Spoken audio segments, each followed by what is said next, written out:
अस्सलाम वालेकुम। सऊदी अरब में 2 दिनों के अंदर मुख्तलिफ़ कार्रवाइयों में तकरीबन 11 पाकिस्तानी पकड़े जा चुके हैं और 11 के 11 सऊदी अरब में रेड लाइन समझे जाने वाले जुर्म में मुलव्वस थे। जब हम बात करते हैं कि हमारे ऊपर वीज़े की सख्तियाँ बढ़ रही हैं, हमारे साथ एयरपोर्ट के ऊपर नारवा सलूक होता है जिसका मैं ख़ुद भी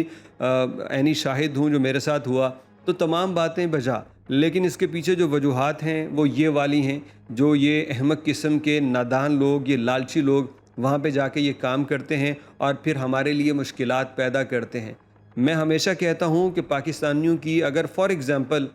20 लाख पाकिस्तानी भी सऊदी अरब में मौजूद हैं, तो उसमें यार 2000 पाकिस्तानी भी क्रिमिनल नहीं होंगे, 2000 से भी कम तादाद होगी जुर्म करने वालों की, और बाकी यार 19 लाख और जितने बाकी बचते हैं वो तो ईमानदारी से अपनी मेहनत करने वाले हैं। तो इन लोगों की वजह से उनके भी नाम बदनाम हो रहे हैं। आपको ताज़ा तरीन ये जो रिपोर्ट्स आई हैं सामने, ये बता दें कि जद्दा से सबसे पहली कार्रवाई की गई है 3 रोज़ पहले सऊदी अरब के इदारा मंशियात की जानिब से, क्योंकि उन्हें सोशल मीडिया के ऊपर पाकिस्तानी नज़र आए जो कि यहाँ पे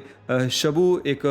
जो मादा होता है मंशियात का, उसको बेच रहे थे और इनके पास अच्छी खासी मिकदार में तकरीबन 10 किलो के करीब वो मौजूद था। एक तो इनका आप जो लालची काम है, इनका लालच देखिए, और दूसरा दीदा दलेरी देखिए कि ये वहाँ इंटरनेट के ऊपर अपने नशे को बेचने के लिए ऐड भी लगा रहे थे, अपनी पोस्टें भी लगा रहे थे। तो इदारों ने इनको ट्रेस किया और ट्रेस करने के बाद बिल आखिर छापा मार के रैकी करके इनको गिरफ़्तार कर लिया गया, क्योंकि इदारों के पास बड़ी टेक्निक्स होती हैं, वो अपने गाहक भेजते हैं, जब कस्टमर पहुँच जाता है तो फिर पुलिस भी पहुँच जाती है।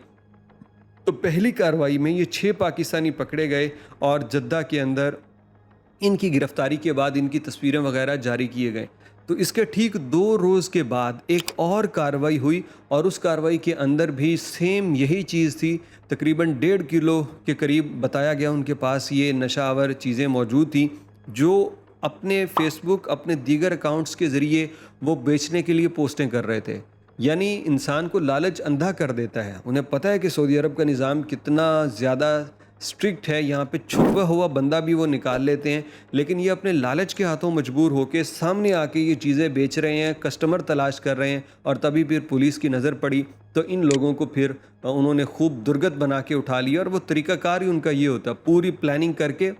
हैवी असले के साथ आते हैं, क्योंकि जो मंशियात को डील करने वाले हैं ना, और कस्टम को डील करने वाले, ये लोग कभी भी थोड़ा सा भी कह लीजिए इंतज़ार नहीं करते। ये पूरे अलर्ट होते हैं, इन्हें थोड़ा सा भी शक हो कि हमें नुकसान पहुंच सकता है तो ये फ़ायर करने से भी गुरेज नहीं करते, और कोई बंदा अगर इनको लगे कि मुज़ाहमत कर सकता है, कुछ कर सकता है, तो ये उसके साथ बुरे तरीके से पेश आते हैं। और ये फिर आगे जाके इन लोगों के साथ जो इन्वेस्टिगेशन होती है वो भी अल्लाह की पनाह, पता नहीं इनको डर क्यों नहीं लगता। यानी अगर ये ऐसा नहीं कि इनको जाके बिठा देंगे, एक ख़ास तरह की तफ्तीश होती है, इनसे पूछेंगे तुम्हारे और लिंक्स कौन से हैं, तुम कहाँ से लाते हो, कैसे लेके आए, कौन लेके आया था, कौन कौन देता है, कौन कौन ख़रीदता है। वो पाकिस्तानी अगर सारी चीज़ें भी बता देंगे तो यकीन कीजिए ये तफ्तीशी अमल फिर भी ख़त्म नहीं होगा, बल्कि इनको और ज़्यादा उसमें मुश्किलात सामना करना पड़ेगी। ये सब कुछ भी बता दें तो तफ्तीशी समझेगा अभी कुछ छुपा रहा है,